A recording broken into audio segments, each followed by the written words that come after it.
नमस्कार, मी सेजल देशमुख आणि तुम्ही पाहत आहात संध्या न्यूज। गुजरातमधील बनासकांठा जिल्ह्यातील डीसा येथील एका फटाक्याच्या फॅक्टरीत भीषण स्फोट झाल्याची घटना घडली आहे।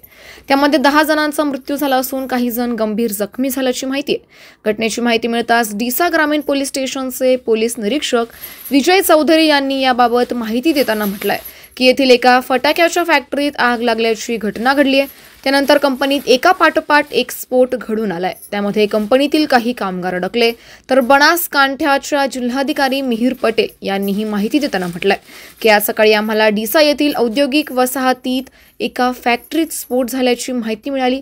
त्यानंतर अग्निशमन दलाच्या गाड्यांनी घटनास्थळी धाव घेत आगीवर नियंत्रण मिळवलंय।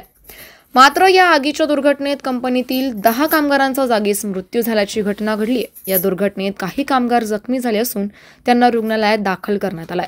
दरम्यान स्फोटाची दाहकता एवढी भीषण होती की फॅक्टरीतील भिंतीही ढासळल्याचं पाहायला मिळालंय।